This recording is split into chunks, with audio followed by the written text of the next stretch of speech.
There is a stretch of every fat loss phase where 98% of men quit. And it's usually between weeks 4 and 8. And if you don't know it's coming, you will quit every single time. I had a client who was 5 weeks in. He'd been really locked in, training 3 times a week, protein at every meal, steps were where we wanted them to be. The first 3 weeks, the scale was moving. He was buzzing. He told himself that this time was different. This time was the one where everything fell into place. Then week 4 hit. The scale stopped. Nothing was moving. 10 days, not a single pound. The mirror hadn't changed. His wife hadn't said a word. His mates hadn't noticed. He sent me a text saying, "I don't think this is working." And I told him something that stopped him in his tracks. That you're not failing. You're just in the chapter that nobody really warned you about, and you don't know about it until you actually get there. And this is what I call the lonely chapter. It's the period between weeks 4 to 8 of a fat loss phase where that initial motivation, that initial excitement, it's gone. The scale is lying to you. Nobody has noticed any changes yet, and you're grinding away in silence, second guessing yourself. And this chapter, this specific period, is where 8% of men quit. Not because they're weak or ill-disciplined. And it's not even necessarily because they don't know what to do. It's because nobody necessarily told them that it was coming. So today I'm going to name it for you. And I'm going to tell you exactly why it breaks almost every man who enters it. And I'm going to give you 3 strategies to actually get through this lonely chapter. Because if you're in weeks 4 to 8 right now, and you're thinking about quitting, you need to hear. So let me tell you what the lonely chapter looks like.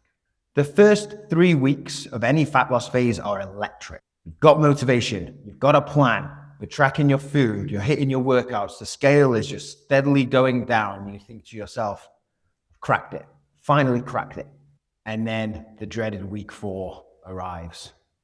The scale stops. Maybe it's water weight, maybe it's just your body adjusting, but it doesn't matter because the thing that was giving you feedback every morning has suddenly stopped. You look in the mirror, you see the same gut, you see the same chin, you see the same man looking back at you. Then the weekend comes. The kids are feral, you're exhausted, you eat something maybe you shouldn't eat, you have a few beers perhaps. Monday morning, the scale's 3 pounds. And in your head, your brain whispers, maybe this isn't working. Maybe I should try something else. Maybe I should just start again the following Monday from afresh. That's the lonely chapter. And if you've tried to lose weight before, and I'm guessing you have, you've probably been here multiple times. Now, here's what I know from the men I've worked with. I've worked with over 150 men, and the same frustration tends to appear in most of them. I can get myself really locked in, and then as soon as life gets in the way or life throws a curveball, I regress back to square one. Another thing that I've heard before, I've lost 30 pounds at least 3 times before on separate occasions, and I've put it back on every single time. I know what I'm supposed to be doing, but winning the mental game is my biggest challenge. See, the men I typically work with aren't men who don't know how to train. They're not necessarily men that don't know what they should or shouldn't be eating. They've tried different things before. They've tried keto, they've tried Atkins, they've trained P90X, maybe they've done some other kind of lifting before. They've tried intermittent fasting. They know what to do. They just necessarily can't sustain it long enough to get through this chapter. And here's the thing that a lot of people won't tell you. This chapter it's not a sign that you're failing. It's the chapter that actually proves that you're on the right path. The problem is nobody's named that chapter for you. So you've got to week 4, 5, 6, 7, or 8, or whatever it is, and the scale stopped, and you've kind of assumed that you're the problem, which just isn't true. So there are things happening here. They're happening all at once in the lonely chapter. And until you understand all 3 of the things that I'm about to explain to you, you will keep quitting. So the first is physiological. Your body is hiding progress from you. When you start training and cleaning up your diet, your body holds on to water. It's repairing muscle. It's storing glycogen. You are losing fat, but the scale doesn't always tell you that or indicate that because the water weight is masking it. So you might weigh the same, you look the same, but underneath things are still shifting. And the fat that goes first, it's not the stuff that you can pinch around your belly. It's what we call visceral fat. Visceral fat is the stuff that's wrapped around your organs. It's the dangerous fat. That tends to go first. But the mirror doesn't show you that. Nobody can see it. So you're making progress that perhaps is completely invisible to you. Now, the second thing is psychological. You are isolated. You're perhaps doing something different from everyone around you. You're tracking your food. You're not drinking during the week. You're going to bed at semi-normalish times. And maybe your mates, they're still doing what they've always done. They're ordering enough around. They're skipping the gym. They're asking, like, are you okay? You're not drinking. And you're not at a level yet where you can relate to the next group of men, the ones who are already lean, already fit, already on the other side. You're in the gap. You're ahead of like where you were, the old pack, but you're not yet part of the new one. You've not quite developed that identity yet. And that's that lonely bit. And there's a primal instinct in all of us, particularly as men, to fit in. Our million-year-old brains can't tell the difference between socially isolated and being in danger. So when you drift from the pack, your brain screams at you to go back because it's comfortable. The third thing is the one that does the most damage. And this is something that nobody really warns you about. The fitness industry sells you 4, 5, 6 week transformations. Straight line progress. Input goes in, result comes out. They show you a before and after where the man looks like a completely different human. And they don't tell you about the 6 weeks in the middle where nothing seems to happen. So when your reality doesn't match that, when you're in week 5 and the scale hasn't moved and the mirror looks the same, you assume that you're the problem. You assume it's not working. You assume you need to try something else. And so you quit. Not because the plan wasn't working, but because nobody explained that's what was going to happen. And there's a stat that lives in my head. A study of 9,500 DEXA scans in the United States found that only 2% of men, 2%, are at 15% body fat or below. Now, 15% isn't shredded, right? 15% is a healthy level of body fat. In my eyes, it's kind of like the minimum of being in shape. And 98% of men never get there, or at least never stay there. And maybe that's not because 98% of men are lazy. It's because this chapter exists and they get stuck. So the question isn't why can't I stay consistent? The question is, how do I survive this messy chapter, this lonely chapter, this 4 to 8 week block? So strategy number 1, the 30-day rule. The first strategy is pretty simple. You cannot judge a fat loss phase in less than 30 days. Day-to-day weight is going to fluctuate like this. Week to week is also going to fluctuate. Month to month is the data we need to look at. So what most men do is they start strong. They weigh themselves every morning. The first week, the scale drops every single day. They're motivated. The second week, it drops again. Okay, now this is great. Then the third week, it starts to slow down, maybe even goes up a pound. You get a bit nervous. Then the weekend hits. So you have a curry and a few pints, right? Make yourself feel better because the scale's gone up. Monday morning, you're up 3 pounds and you think, fuck. It's not working. And they quit. And they tell themselves they'll start again next Monday or the next month or January or insert whatever date here. Now, the 30-day rule says this. You don't get to make that judgment. Not yet. You commit to 30 days of input before you're allowed like a second evaluation. 30 days of hitting your protein. 30 days of getting in your steps. 30 days of showing up to your workouts. You don't look at the scale, or if you do look at the scale, you don't make decisions based on it. You just do the work for 30 days. And you ignore the noise. Because by day 30, the water retention is going to have settled a little bit. The initial inflammation, where you see that initial weight loss, will have dropped.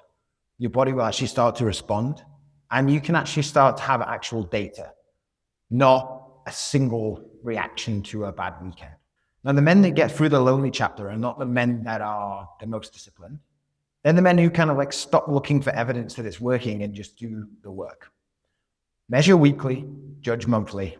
That's a good rule to live by. Strategy number two, fix the 8 p.m. problem. So even with the 30-day rule, there's a specific moment that kills more men than anything else with this lonely chapter. And it's 8 p.m. You've been good all day. Maybe you had a decent breakfast, high protein breakfast. You had an okay lunch. You trained, you got your steps in, but you've been making decisions since 6 a.m. at work, with the kids, with your wife, with your business, with the office, whatever. And by 8 p.m., your prefrontal cortex, aka your brain, is fried. And the vision for this is in, you have no decisions left. And then you reach for the ice cream, or the chocolate, or the crisps, or the bourbon, or the root beer float, whatever it is. And the next morning you wake up and think, why did I do that?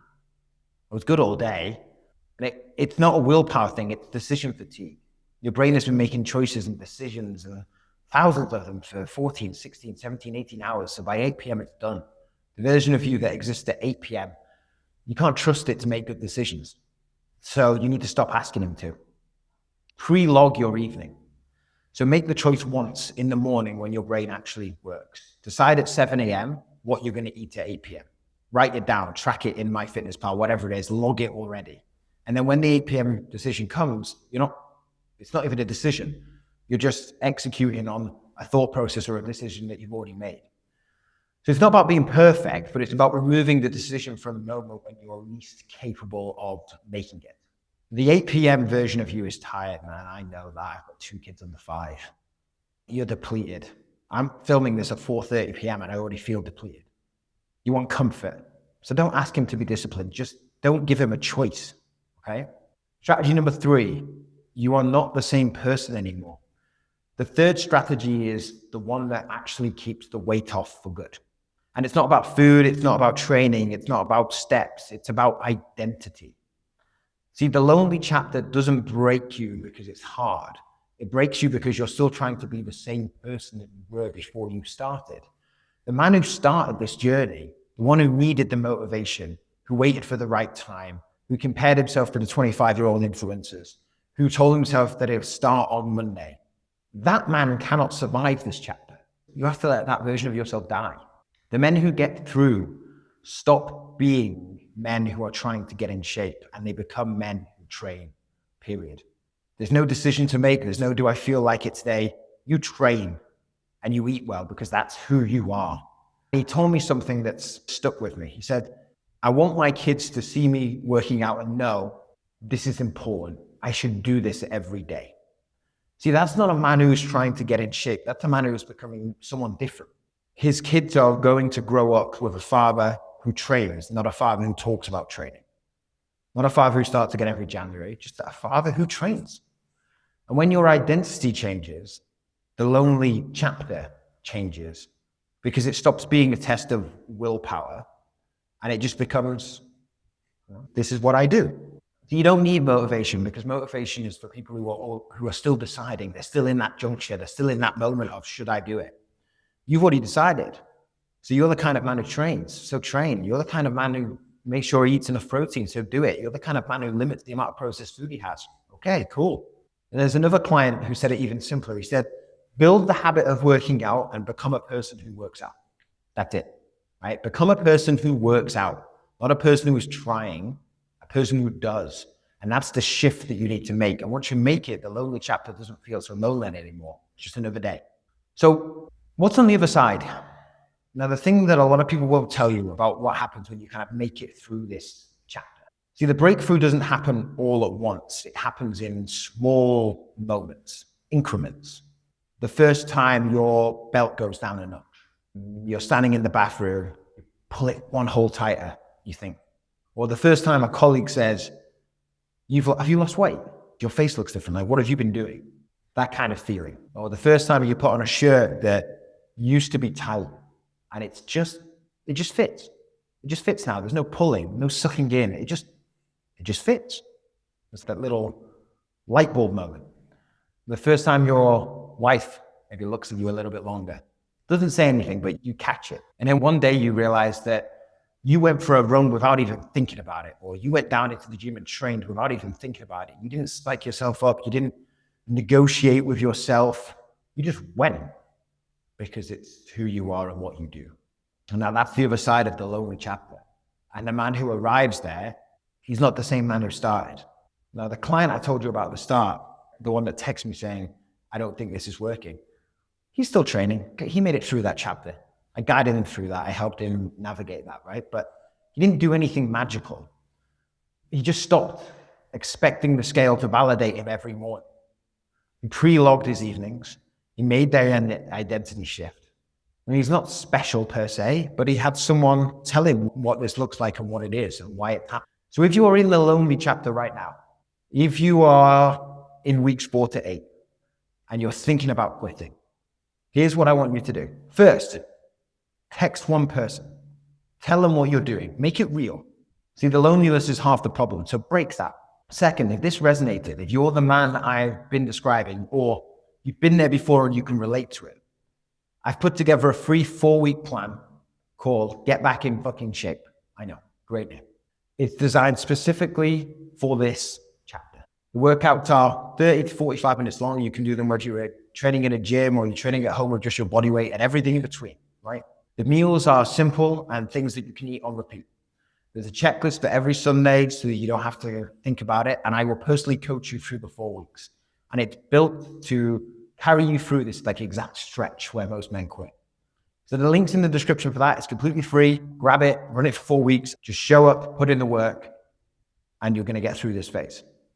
And if you want my direct help, if you want someone in your corner who knows what week 5 looks like, you feel like you just need that little bit of extra support, a little bit of extra accountability, someone to just call you out on the bullshit and help push you through, just shoot me a message on Instagram. The link's in the description as well. All right. And I'll help you with that. But more importantly, don't quit. You're not failing. You're just in a chapter. And now you know what that chapter is, you can push through it. I hope this helped, and I'll see you in the next one.